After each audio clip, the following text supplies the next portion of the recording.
Welcome back po muli sa aking channel and sana samahan niyo po muli ako sa aking pagluluto. So, unang-una, priprituhin po muna natin ang ating pork belly. Na-slice ko po siya ng maliliit na piraso or bite sizes pieces. And hindi po ako naglagay ng cooking oil dito. Ipriprito muna natin ang pork hanggang sa ito ay mag-brown. Ayan guys, so ang recipe pong natin ngayon is mix chicken gizzard, chicken yung puso ng manok at ang pork belly. So sana guys, samahan nyo ako hanggang sa matapos natin ang ating pagluluto, ang ating vlog for today. Ayan guys, so kung bago po kayo sa aking channel at hindi pa po nakasubscribe, pwede po kayong mag-subscribe sa aking channel and click the bell button below for any upcoming updates of my video. Ayan guys, so nag-brown na po siya, so babalik na rin natin ulit and continue to fry sa kabila din para mag-brown lahat ang ating pork belly.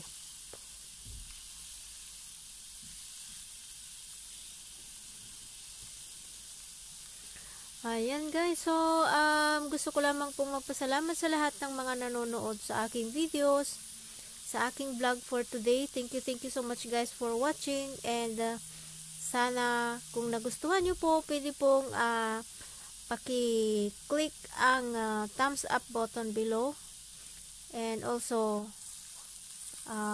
please do or kindly share our vlog for today. Ayan guys, so nag-brown na po lahat ang ating pork. So, pwede na natin itong hanguin and i-set aside po natin ito and we were going to use this one sa proseso ng ating pagluluto.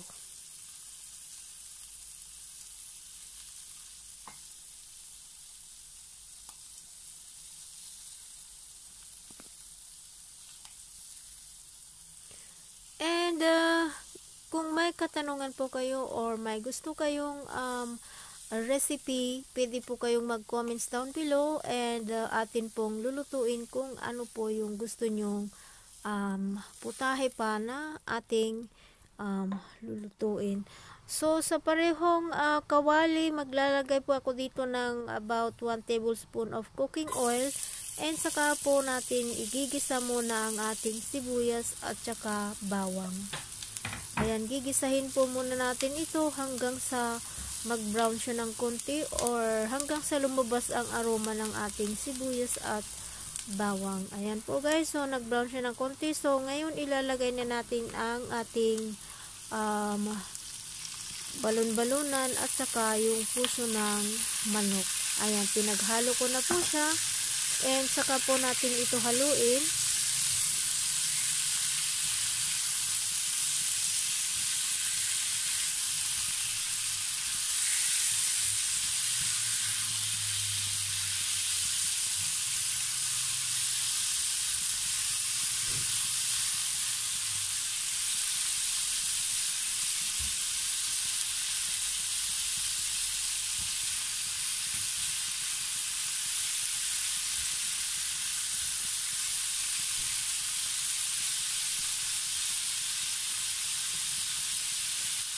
At pagkatapos po ay tatakpan po natin at lulutuin natin ng 2 to 3 minutes. Ayan, so after 3 minutes, i-check po natin ito.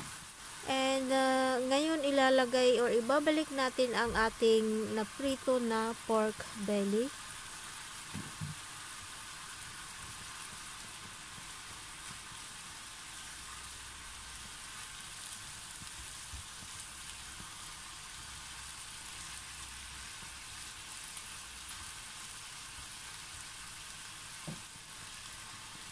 And maglalagay po ako dito ng 1 tablespoon of soy sauce and 1 tablespoon of oyster sauce.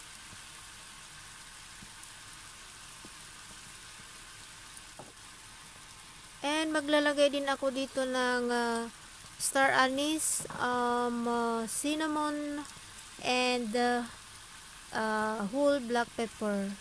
Ang ginamit kong cinnamon dito is yung kahoy niya, and hindi po siya, hindi yung powder kundi yung kahoy mismo ng cinnamon.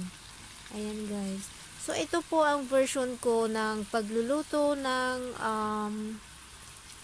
mix pork belly, chicken gizzard at puso ng manok.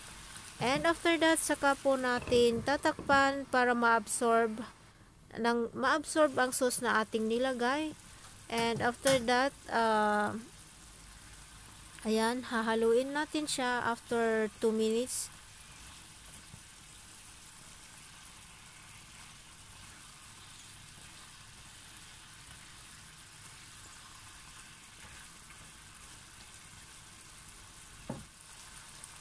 At pagkatapos, maglalagay po ako dito ng 1 cup of water. Or pwede po kayong gumamit dito ng pork broth kung meron po kayo. And maglalagay din po ako dito ng ilang piraso ng dahon ng laurel.